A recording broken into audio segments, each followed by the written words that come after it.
Baik teman-teman wartawan sekalian, terima kasih atas kehadirannya dalam acara konferensi pers hari ini. Hari ini kami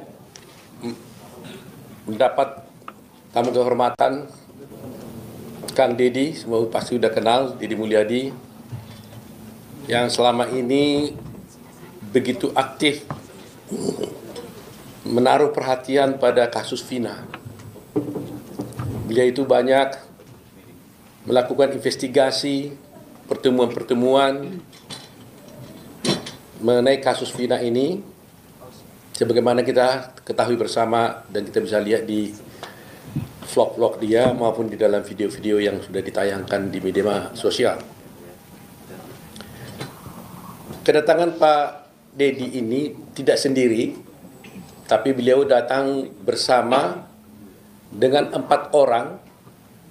Nanti kita jelaskan 4 orang ini adalah 4 orang saksi yang pernah diperiksa di Polda Jawa Barat dan juga pernah menjadi saksi dalam perkara Vina pada 2016 yang lalu. Selain 4 orang ini, kami juga kedatangan bersama dengan Kang Deddy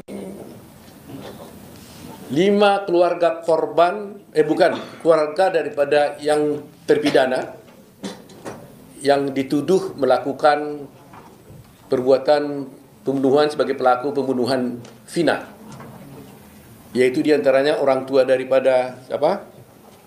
Eko Jaya, Supriyanto, terus Eka Sandi, terus sama Hadi Saputra. Jadi ini keluarganya ini datang. Bersama Kang Deddy mereka datang di sini mengadukan bahwa menurut keterangan daripada orang tua yang 5 orang ya, berarti ya 5 orang ini, sesungguhnya mereka ini tidak pernah melakukan perbuatan yang sudah dijatuhkan hukuman kepada mereka. Tetapi mereka dulu terpaksa mengakui dalam berita acaranya karena ada penekanan, penyiksaan terhadap mereka sehingga terpaksa mengaku. Itu cerita yang kami dapatkan dari keluarga orang tua daripada 5 orang tersebut. Di samping itu ada 4 orang di sini saksi. Yang 4 orang ini adalah satu bernama Okta ya. Mana Okta? Okta ya. Kemudian saudara Teguh. Nah, ini Teguh. Kemudian saudara Pramuji. Ya, Pramudia. Ya.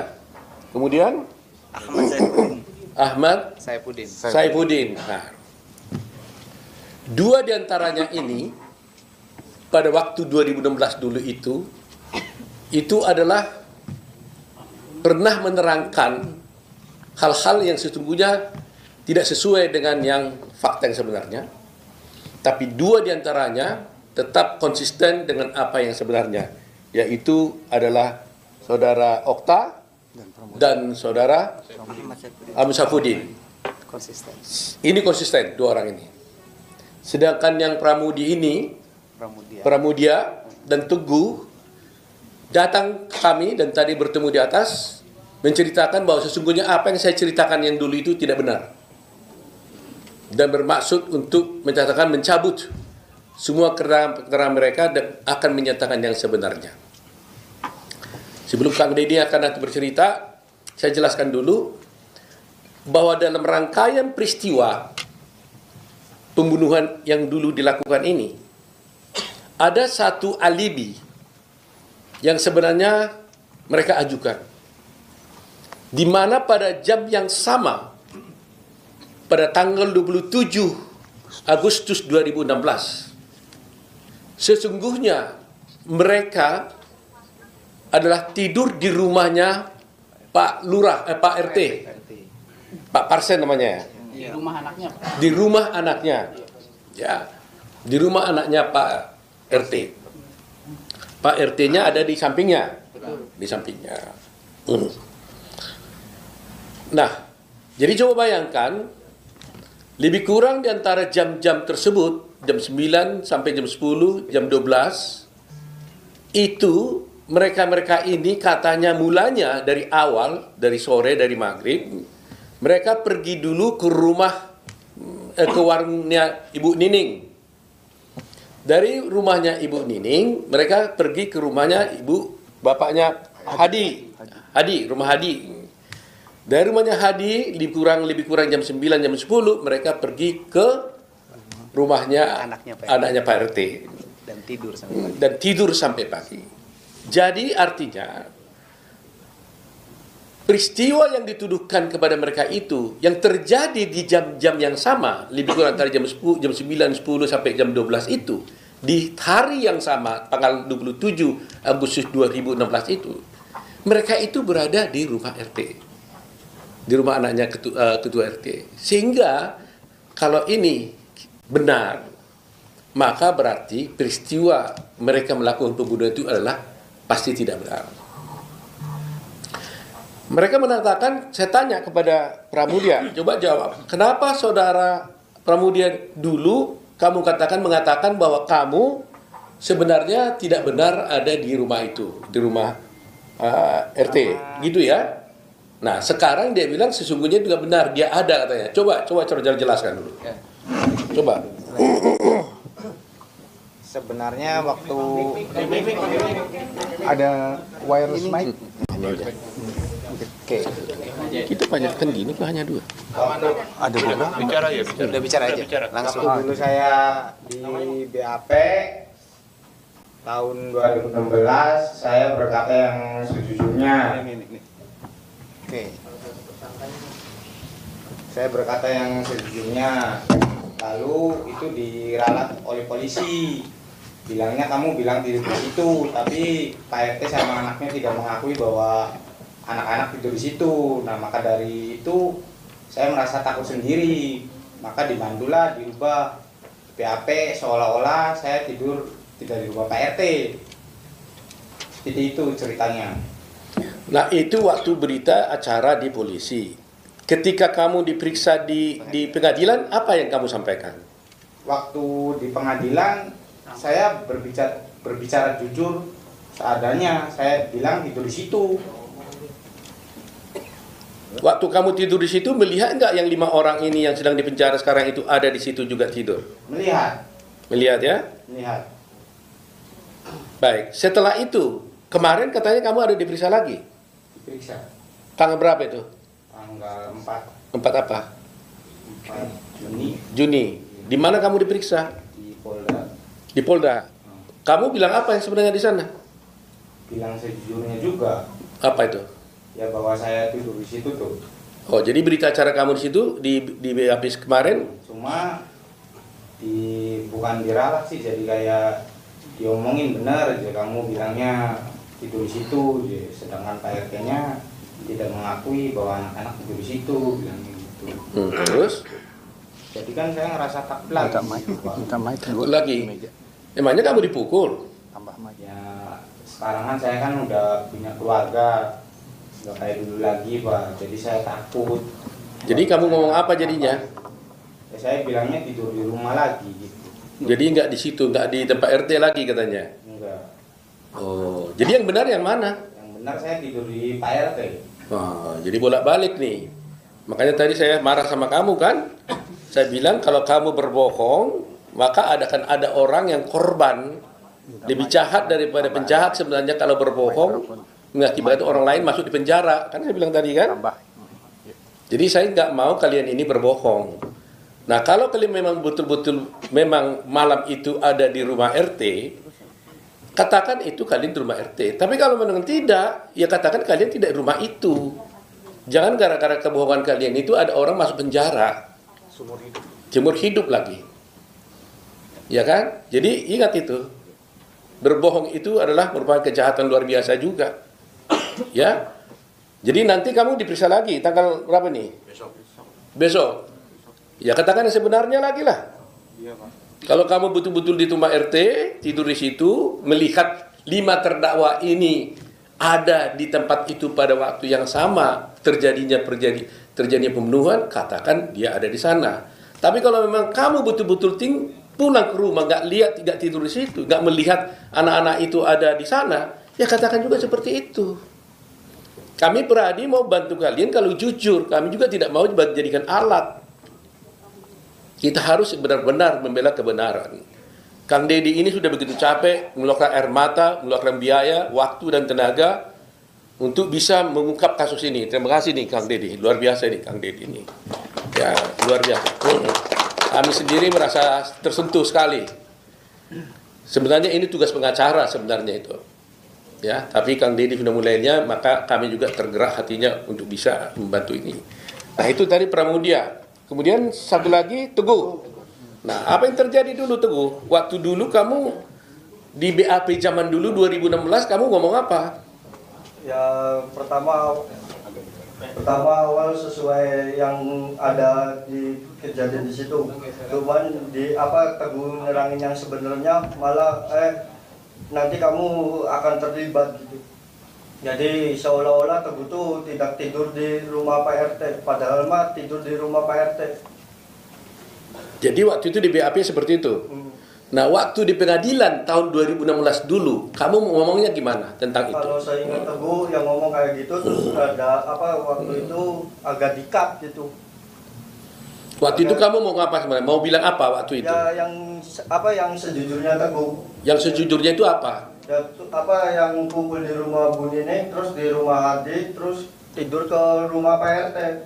Artinya kamu tidur di rumah Pak RT pada tanggal 27 Agustus. Iya. Jam berapa lebih kurang?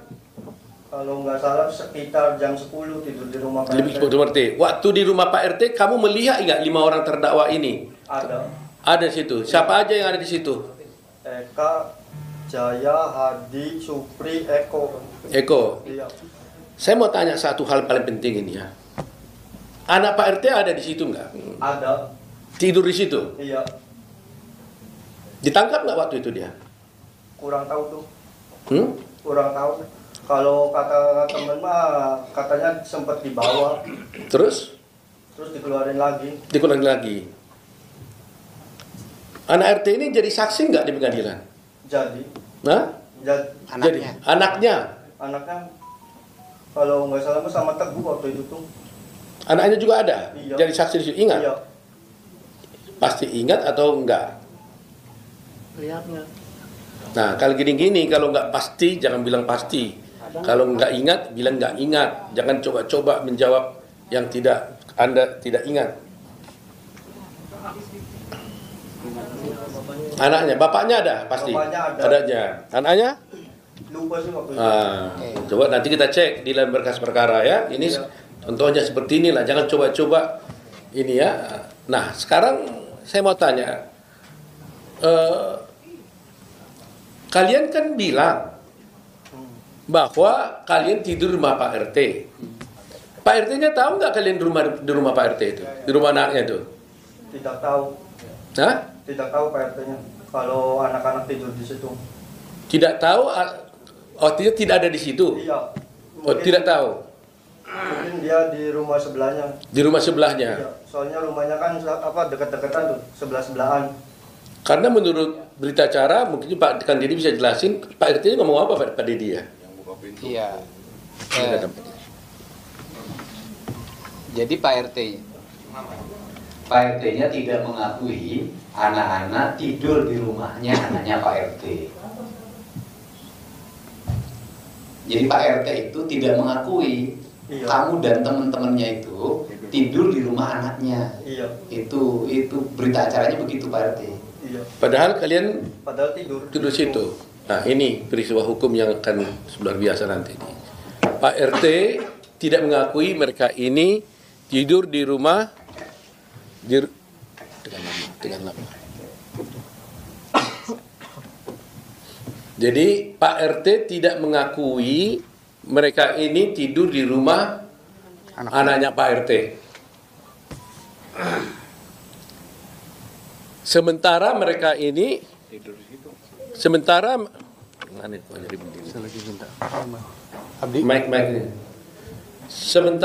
mereka ini 4 orang ini mengaku tidur di rumah Pak RT pada jam yang sama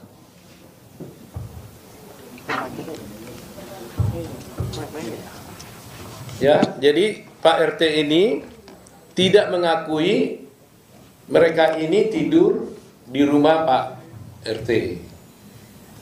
Sementara mereka ini mengakui bahwa mereka tidur di rumah Pak RT pada waktu yang sama, bersama-sama dengan 5 orang terpidana yang sekarang di dalam penjara. Ini isu sentralnya di situ. Dan 5 orang terpidana yang ada sekarang ini juga mengatakan mereka tidur di rumah Pak RT. Artinya ada 9 orang yang mengatakan mengaku tidur di rumah Pak RT. Tapi hanya 1 Pak RT mengatakan tidak tidur di rumah Pak RT. Dan anehnya anak Pak RT ikut tidur bersama mereka. Tapi cerita tentang anak Pak RT ini sendiri kami tidak tahu. Kenapa dia tidak ikut menjadi terdakwa di sini? Karena menurut mereka sebelum ke rumah Pak RT, mereka itu sama-sama pergi ke warung Ibu Nining, kemudian kembali ke rumah Hadi bersama-sama dengan anak Pak RT, dan kemudian tidur di rumah Pak RT. Pertanyaannya, kenapa anak Pak RT ini tidak ikut? Atau karena memang dia tidak berbuat, atau memang tidak ada peristiwa atau apa, itu nanti menjadi bahan dari tim lawyer untuk mengusutnya. Nah, sekarang ada 5. Jadi kita tanya dulu. Okta gimana? Okta Berdiri. tadi udah ya? Belum. Coba. Kamu juga tidur rumah Pak RT ya? Iya, tidur Pak. Dan rumah anaknya? Iya. Kamu juga melihat semua peristiwa itu, bahwa melihat bahwa 5 terpidana yang sekarang di penjara itu ada bersama kalian? Ada. Ada ya? Termasuk anak Pak RT? Ada termasuk. Nah, jadi sebenarnya Peggy ada di situ kan? Tidak ada. Peggy tidak ada? Tidak ada. Primaudia, Peggy ada waktu itu kalian tidur bersama? Tidak ada. Kenal nggak dengan Peggy? Nggak kenal. Okta kenal nggak? Kenal karena satu daerah. Kenal. Tapi waktu itu dia nggak ada tidur bersama kalian. Teguh kenal dengan Peggy? Kenal. Kenal. Cuman waktu SD aja. Tapi waktu tidur malam itu Peggy ada? Nggak ada. Nggak ada. Iya. Kalau Udin? Kenal. Kenal. Malam itu ada Peggy? Nggak ada. Nggak ada juga? Nggak ada. Nah, ini juga nggak ada juga ini. Jadi memang kita menjadi sedih juga ya, apa yang terjadi sebenarnya. Kami belum bisa menyimpulkan apa yang terjadi, tapi dari cerita-cerita ini kan menjadi berbeda semua. Tapi harus ingat loh ya, bersaksi palsu bisa dihukum loh. Iya, Pak. Sama dengannya kalau terbukti nanti Pak RT-nya palsu, bisa juga dilaporkan juga saksi palsu. Nah, siapa di antara kalian ini bersaksi palsu ini? Kalian yang bersaksi palsu atau Pak RT bersaksi palsu? Kan begitu jadi pertanyaannya kan? Ada 9 mengatakan kalian tidur di situ, Pak RT mengatakan tidur di situ. Siapa yang bersaksi palsu jadinya? Ini masalah hukum yang serius. Itu fase pertama. Sekarang yang kedua mengenai terdakwa 5 orang yang ada di penjara sekarang. Ibu dari siapa? Kakaknya Supriyanto. Kakak, kasih mic dulu. Berdiri. Ibu kakaknya Kakaknya Supriyanto. di dalam penjara sekarang. Iya. Yang dituduh juga pembunuh di situ. Iya.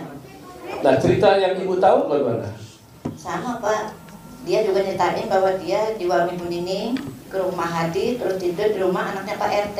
Pada waktu tanggal itu. Iya. Betul begitu Ibu ya? Betul. Ibu tahu itu dari mana? Dari waktu jenguk anak Waktu jenguk anak di penjara, di Polda, iya. di Polda. Dia ngomong begitu. Iya. Dia mengaku nggak pembunuh? Enggak. Nggak pernah. Tapi waktu itu ada berita acara ngaku tuh gimana?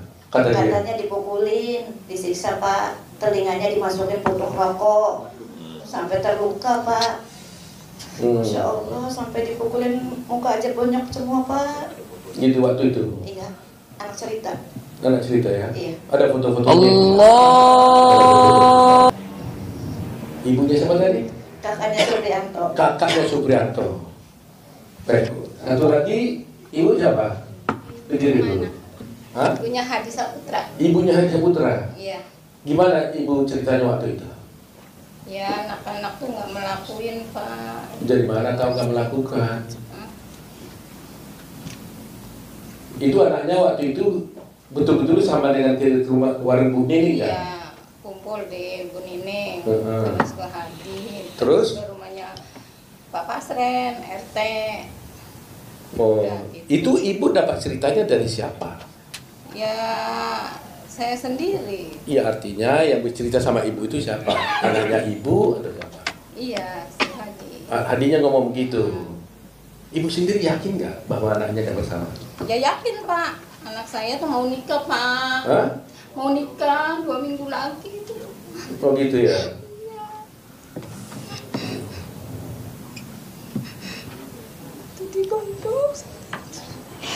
Jadi semua bilang begitu ya, bahwa sesungguhnya mereka ada di tidur rumah Pak RT pada tanggal 7.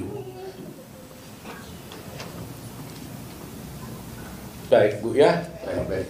Jadi sekarang ini ibu siapa? Eka Sandi. Ibunya Eka. Eka.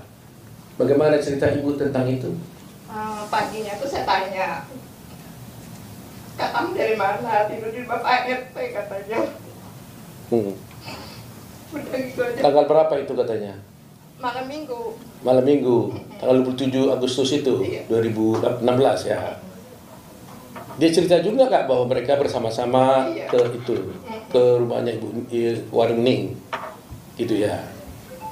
Ibu juga yakin ya Enggak. bahwa anaknya bersalah ya. Jadi apa yang ibu rasakan selama ini, kan dia udah penjara sekian tahun gitu. Apa? Kenapa dia mengaku pada waktu itu? Ya kan dia ngebelain adiknya. Hah? Adiknya nih. Oh, bagaimana ceritanya? Ada adiknya biar keluar. Kan 2 anak saya. Siapa satu lagi? Renaldi. Renaldi. Terus? Dia bisa keluar karena dia nggak ngaku terus. Jadi gimana katanya? Supaya Renaldi tidak ikut keluar, terus? Kakaknya tuh mengakui. Tapi itu tuh apa sih? Main. Petunjuknya Jaya. Petunjuknya apa sih? Sudirman. Sudirman. Itu petunjuknya Sudirman. Katanya ini bawa ini gitu. Jadi anaknya Ibu Renaldi Sama Eka Sandi. sama Eka, nama anaknya. Nah, Eka mengatakan dia mengaku asal adiknya tidak keluar. Yang minta ngomong itu siapa? Ardinya ngomong Bilang sama? sama saya, kan dia kan keluar. Oh. Udah dibonyok-bonyok itu juga Pak. Oh, yang monyoin siapa? Ya polisi Pak. Polisi. Oh. Jadi polisi bilang sama si Eka, kamu harus ngaku gitu. Supaya nanti kalau kamu ngaku, Enggak, adiknya gimana? Kakak Ekanya ngomong ke adiknya, kamu itu harus keluar karena kamu tuh nggak salah, nggak pernah nongkrong. Dia mah di rumah aja Pak. Kalau Eka sih ya kumpul-kumpul. Nggak, maksud saya kan belain adiknya, dia adiknya supaya keluar, Iya. Ekanya harus ngaku gitu. Iya. Begitu Iya, nggak? iya betul. Nah, yang suruh harus ngaku itu siapa? Ada Sudirman kan Eka ini bawa ini, Iya. bawa ini. Iya. Jadi ya udah saya aja yang jadi korban gitu. Oh, Cukup tangannya aja. gitu, cukup gitu Pak. aja. Iya. Untuk nyamatin adiknya. Oh, baik. Enggak ada yang satu. Sekarang ini ibu siapa nih? Punya Eka. Kalau Ekanya ada, kalau adiknya enggak ada. Punya Eka. Nah, gimana ibu tahu? Sama kayak gitu Pak. Sama. Ibunya, ini ibunya Eko ya. Sekarang Eko umur berapa sekarang, Bu? 35 Pak. 35. Waktu itu memang ibu yakin dan tahu bahwa dia tidur di rumah Pak RT malam itu ya. Ya anaknya paling nurut Pak. Suka bantu di rumah, nimbang-nimbang apa masih saya di pasar. Gitu. Jadi jarang main, kalau main jam 8 saya cari, saya tuntut pulang. Begitu ya. Yang mana ini anakku. Iya. Dan ini gaji kita trauma Pak, sampai sakit sampai baru. Cuci darah. Cuci darah siapa? Cuci darah. Ini cuci darah anak. Cuci darah siapa? Ibunya sekarang cuci. Oh, ibunya cuci darah. Oh, waduh. Ya, sampai jual rumah siapa? Ini. Dua. Ini jual rumah gara-gara apa? Ya buat pontang-panting Pak. Buat pontang-panting ngurusin ini semua. Iya Pak. Wah. Baik. Ambil mic-nya dulu ya. Jadi supaya masyarakat tahu kenapa ini menjadi isu penting, saya ulangi lagi ya, bahwa Vina dan Egy ya itu dinyatakan dibunuh dan diperkosa, yaitu sekitar jam 10 tanggal 27 Agustus 2016 oleh 5 orang terdakwa, 8 orang terdakwa yang ada sekarang di penjara. 1, Saka sudah bebas karena tidak dihukum seumur hidup. 5 masih ada di sana. Ya, 7 masih ada di sana. Nah, padahal menurut mereka ini kelima terdakwa itu yang diwakili sekarang 5 termasuk Saka ya, jadi 6 berarti ya. Satu lagi kita belum bertemu ya. Itu mengatakan pada tanggal 27 Agustus tersebut jam 10-an itu mereka itu tidak berada di tempat kejadian di mana Egy dan Vina dibunuh. Mereka ada tidur bersama-sama. Berarti 9 orang tadi itu bersama-sama di rumah anaknya Pak RT. Jadi kalau mereka ada di rumah Pak RT pada jam yang sama itu, bagaimana mereka bisa dituduh melakukan pembunuhan di tempat dibunuhnya si Egy dan Vina? Eki ya. Sehingga timbul pertanyaan, sebenarnya ada pembunuhan enggak? Kan gitu. Itu. Nah, kedua yang sudah saya jelaskan kemarin, biar jelas lagi. Yang didakwa di dalam perkara ini ada 11 orang. 11 orang. Didakwa secara bersama-sama melakukan tindak pidana pembunuhan dan perkosaan. Dari 11 ini 8 sudah diadili, 3 dinyatakan buron. Kemudian terakhir ditangkap 1 yaitu namanya Peggy. Kemudian 2 orang lagi yang dinyatakan buron ini tiba-tiba dinyatakan diralat, itu adalah fiktif, artinya tidak ada. Padahal dalam dakwaan jaksa dikatakan yaitu Andi dan Hadiah Dani, Andi dan Dani, yang kemudian oleh jaksa oleh polisi dinyatakan itu fiktif. Andi dan Dani ini dikatakan fiktif. Itu di dalam dakwaan disebutkan bahwa Dani dan Andi inilah yang membawa korban Vina dan si Eki ke flyover dengan naik sepeda motor diapit katanya. Mungkin kalau dibilang diapit itu dibonceng diapit ke flyover, sehingga terkesan matinya itu gara-gara kecelakaan. Itu dakwaan jaksa dan di situ juga putusan hakim. Nah, kalau polisi mengatakan Andi dan Dani itu fiktif, berarti ceritanya itu kan jadi aneh. Pertanyaannya, siapa yang membawa Vina dan Eki ini ke flyover?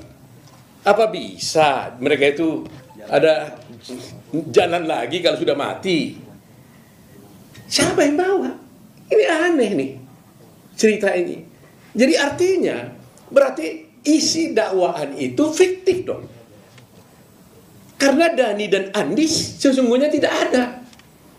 Padahal di dalam dakwaan disebut ada. Termasuk mukul-mukul lagi itu orangnya itu. Ya, kalau dakwaannya isinya fiktif, berarti tuntutannya juga dugaannya fiktif juga.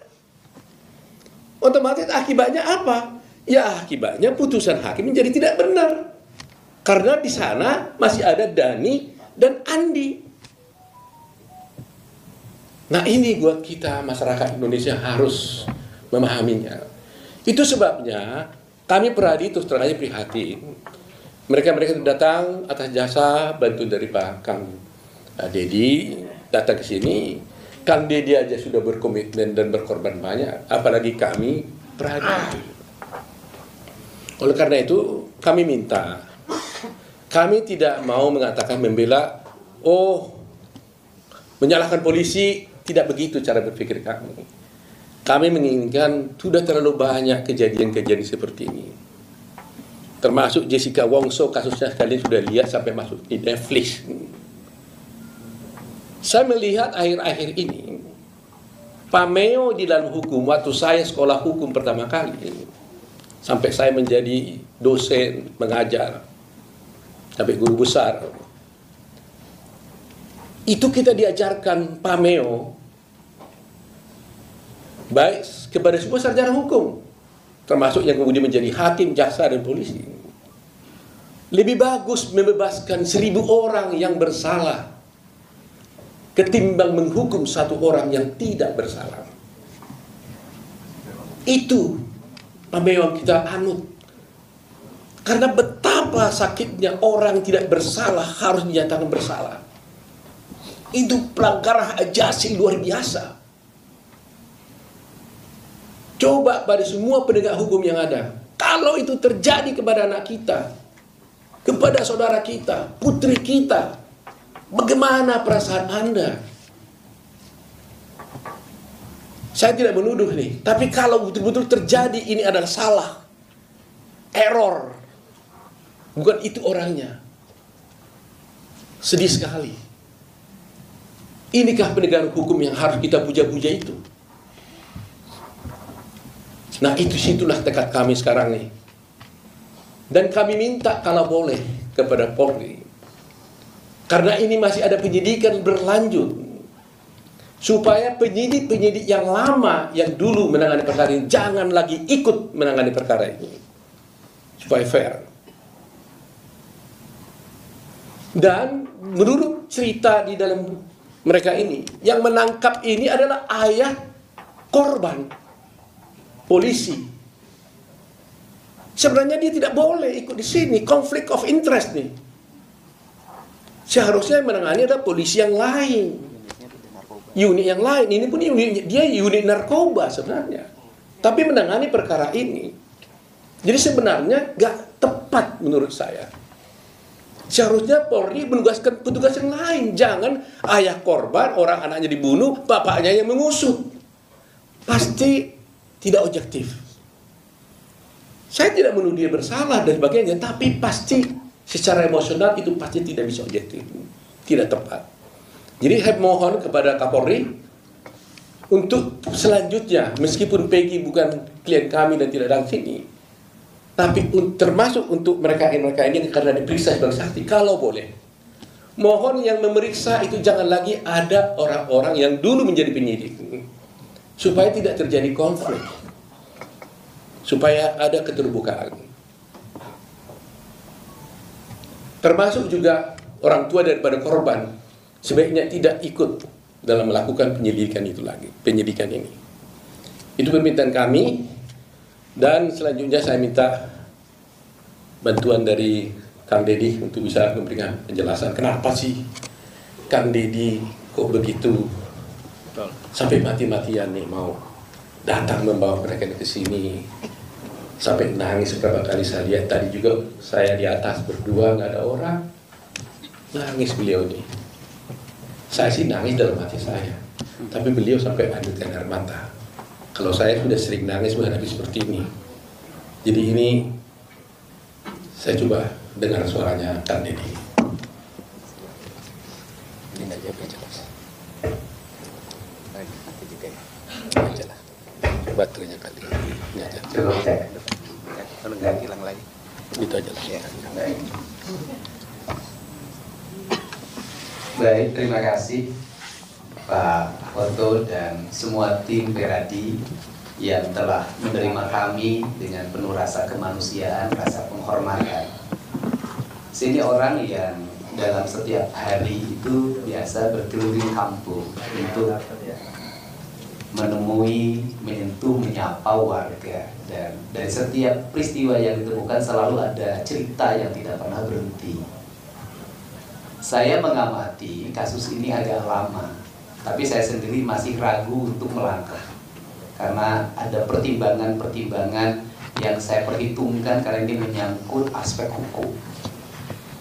Pertama, yang saya temui adalah Ibu Titin sebagai kuasa hukum dari terpidana Sudirman dan Sakatarta. Waktu bertemu Ibu Titin, ada vlognya, saya ajak ngobrol Sudirman, ibu dan bapaknya. Waktu itu dia menyampaikan pada saya bahwa Sudirman ada di rumah. Terus saya bicara juga dengan Sakatarta, dia menyampaikan tidak merasa. Kemudian setelah menyampaikan tidak merasa, dia bercerita bahwa waktu itu dia pada malam kejadian itu dibonceng sama pamannya ya Sadikun untuk pergi ke bengkel nganter temennya, motornya mogok. Nah itu catatan penting saya simpan dulu untuk tidak melangkah. Kemudian saya mencoba menemui keluarga Pina, mendengarkan. Dari apa yang saya dengarkan keluarga Pina, itu kan bercerita bahwa adiknya mengalami kecelakaan, Pina dan Eki itu ya. Kemudian diputuskan oleh Polsek itu adalah peristiwa kecelakaan tunggal dan sudah dikuburkan. Setelah itu ada yang kesurupan, namanya Linda. Jarak antara rumah Vina ke Linda ini agak jauh, hampir perjalanan 20 menit. Ketika mendengar kesurupan, itu berarti kan kakaknya Vina jalan selama 20 menit untuk menuju Linda. Saya ada pertanyaan sebenarnya di situ. Apakah yang kesurupan nunggu dulu datang direkam enggak ya? Iya. Ya, tapi kita anggap kesurupan itu ada. Dan rekamannya diberikan ke Pak Rudiana. Dan ada keanehan di situ, katanya motornya utuh, HP-nya utuh, dan dari situlah terjadi peristiwa di mana Pak Rudiana bertemu dengan Aib dan Dede. Aib Dede inilah yang memberikan penjelasan bahwa dia melihat anak-anak yang suka nongkrong di depan SMP 11 melempar, mengejar dengan 4 motor berboncengan, dan dia melihat ketika ada di warung membeli rokok dan dia melihat dari jarak 100 meter. Ya 100 meter malam hari bisa melihat orang melempar dan mengejar, dan hafal satu-satunya sampai 8 orang. Bahkan kalau Aib mengatakan Peggy pun dia tahu. Saya dari situ ya udah saya dengarkan, karena tugas saya waktu itu hanya mendengarkan. Saya tidak boleh menyimpulkan. Saya mendengarkan. Kemudian saya penasaran, saya pergi lagi ke Cirebon. Saya tanya, warung itu di mana sih? Ketika saya tanya warung yang di depan pencucian mobil, ternyata warung nasi, bukan warung rokok. Dan dia mengatakan bukanya sampai jam 4 sore. Saya geser terus ke ujung sampai ke bertemulah dengan warung Madura dekat lampu merah, tapi jarak ke tempat warung itu sangat jauh, lebih dari 100 meter. Pada saat itu saya didatangilah Peri. Peri ngomong pada saya, tidak percaya terhadap keterangan Aib. Saya di sini, saya tidak mungkin itu Pak, itu bohong. Nah dari situ saya agak mulai, nah ini harus siapa lagi saya tanya nih. Setelah itu saya bertemu lagi dengan menemui lagi Sakatarta. Bertemu Sakatarta, saya pertama yang ingin saya lihat benar nggak Sakatarta ini tidak melakukan. Itu dulu satu-satu saya. Saya pengen beresin dulu Sakatarta. Maka saya bertemu tiba-tiba dengan Sadikun karena Sakatartanya berada di rumah Ibu Titin. Sadikun menjelaskan pada malam minggu itu Sakatarta ngumpul di sini di rumah ini bersama beberapa temannya. Kemudian dia di situ ngobrol dan kemudian motor temennya mogok. Ketika motor temennya mogok, maka motornya didorong. Istilahnya ada apa? Maka istilah Cirebon itu apa? Di step, kemudian di step itu terus kemudian melingkar hampir melewati jembatan flyover. Di jembatan flyover itu Sadikun gak berani lewat karena ada polisi. Dia tidak pakai helm, tidak punya SIM. Akhirnya dia belok ke kanan. Dari ke kanan itu nyampelah ke bengkel. Saya tidak percaya jujur aja. Maka saya ngajak rekonstruksi, walaupun saya bukan ahli bidang itu. Ayo kita mulai dari sini. Dan saya tidak memberitahu siapapun. Ayo kita rekonstruksi. Itu yang motornya mogoknya datang, kemudian didorong, betul, belok ke kanan sampailah ke bengkel. Tiba-tiba saya ke tempat bengkel itu, saya bertanya langsung yang punya bengkelnya itu. Dia mengatakan betul pada malam itu ke sini. Setelah itu siapa lagi? Yang bawa motornya siapa? Sekarang lagi kecelakaan, kakinya patah 4. Saya temuin lagi. Ketika temuin lagi, dia menjelaskan malam minggu itu betul Saka Tatal itu kesini bersama saya. Saya kan kalau melihat orang bohong, tiba-tiba ditanya, sama kan tidak bohong saya. Siapa sih yang bisa membuat rencana? Kan pasti ada selipnya. Belok jalan dan kemudian dia katakan saya lurus pak. Lihat polisi ada di situ, tapi memang tidak lihat mayat korban. Kalau saya lewat, sudah. Artinya dari situ saya sudah meyakini ini Saka Tatal nggak salah. Nah, setelah itu maka saya ingin yang kedua, yaitu membuktikan bahwa terdakwa yang lain salah nggak sih dalam pandangan objektif saya, gitu loh. Maka saya tiba-tiba kan ada, ini belum saya vlog sampai hari ini, orang yang datang ke saya, Pak, saya mau ngomong sekarang. Kenapa? Pak, pada malam itu jam 9 lebih saya mau ke rumah sakit, Pak. Ibu saya dirawat di rumah sakit. Saya keluar rumah, anak-anak ada, Pak. Di rumah, di warung Bu Nining dulu, di warung Bu Nining, terus kemudian mereka itu ada di rumah Pak RT. Saya siap bersaksi di pengadilan. Saya siap di BAP. Saya makin pede kan, oh ini kayaknya enggak, ini benar nih. Ketemu lagi sama yang punya warung di depan cuci mobil tuh. Kemudian dia mengatakan saya yang jualan nasi, bukanya sampai jam 4 sore. Tidak mungkin saya beli rokok di tempat saya.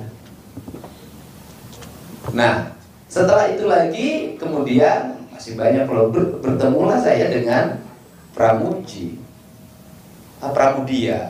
kan tadi sudah mengatakan jelas. Kemudian saya bertemu dengan semuanya, saya mendengarkan. Setelah saya mendengarkan, ya akhirnya saya berkesimpulan bahwa tidak mungkin orang melakukan pembunuhan, pemerkosaan pada waktu yang sama dengan posisi yang berbeda. Tetapi saya menyampaikan, kalau debat kita terus-terusan di medsos, kalau debat kita terus-terusan di TV, nggak akan pernah selesai masalah mereka. Saya khawatir ketika isu ini menurun, tidak jadi perhatian publik, nasib mereka nggak ada yang ngurus. Apa sih yang dibutuhkan dari para terpidana ini adalah PK dengan adanya novum baru. Maka saya sampaikan, sudahlah. Sekarang langkahnya berikutnya harus bertemu dengan pengacara, advokat, tokoh yang secara hati nurani itu tergerak berdasarkan pertimbangan rasa dan kemanusiaan, bahwa ini ada orang-orang yang hidupnya susah, kerjanya kuli bangunan, sudah ada yang meninggal ibu dan bapaknya, bahkan yang satu meninggal ibunya ketika sudah di penjara, yang harus diselesaikan secara hukum, tidak lagi hanya perdebatan di media sosial dan televisi. Maka saya mencoba untuk bertemu dengan Pak Oto Hasibuan. Dan karena saya tidak bisa beracara, saya hanya bisa menyampaikan di media sosial lewat channel yang saya miliki. Untuk itu, maka inilah kesempatan bagi keluarga terpidana untuk mengetuk hati pemilik rasa keadilan Mahkamah Agung yang nanti menangani PK. Semoga terketuk hatinya. Dan kita tidak akan bisa menyimpulkan kebenaran dari seluruh ini kalau tidak turun. Ini kan banyak orang yang berkomentar yang tidak turun, tidak menyaksikan dari pintu ke pintu, dari kampung ke kampung, dari gang ke gang, hanya mendapat informasi dari sajian yang ada. Sehingga pada saat ini saya menyerahkan sepenuhnya nasib dari kelima terpidana ini kepada Pak Otto Hasibuan. Semoga Allah memberikan jalan. Amin, ya Allah, amin. Kebenaran akan menemukan jalannya. Amin. Terima kasih. Terima kasih Kang Dedi. Teman-teman semuanya, sebelum saya serahkan, mungkin kalau ada teman-teman nanti yang mau komen bicara, kami ingin sampaikan besok ini ada 4 orang yang dipanggil jadi saksi di di Polda berapa orang? 3 di Polda Jawa Barat, 1 di Polres Cirebon. Yang di Polres Cirebon siapa? Sudin diperiksa besok di Polres. Polresta ya. Kemudian yang 3 di Polda jam 10 ya. Nah, untuk itu kami, karena ini tempatnya 2 tempat, kami sudah membentuk tim tadi. Untuk di Bandung itu ada Pak Jutek Bongso dan Ruli Panggabean. Beliau ini ketua IKADIN di Bandung. Pak Ruli juga penasehat di sana. Dengan serta-merta tadi saya minta bantuannya langsung segera datang ke sini, dan dia akan membentuk tim di sana juga bersama teman-teman dari Cirebon, bersama teman-teman dari Indramayu. Ya. Berapa orang pun kami siap, kita punya anggota 70.000. Se-Bandung pun bisa membantu. Ya, nanti mungkin Pak Jutek dan Pak Ruli akan mau koordinir untuk itu, ya. Di samping itu, kami juga, karena meskipun orang tuanya datang ke kami, tapi kalau 5 orang yang di sana, yang terdakwa itu, yang terpidana itu tidak bersedia memberikan kuasa kepada kami, tidak berkeinginan, kami juga nggak bisa bantu untuk PK-nya. Jadi kami tadi udah minta kuasa dari keluarganya ini, agar kami bersama-sama keluarga bisa bertemu dengan 5 terpidana itu, bertanya apakah sungguh-sungguh mau mengajukan PK atau tidak.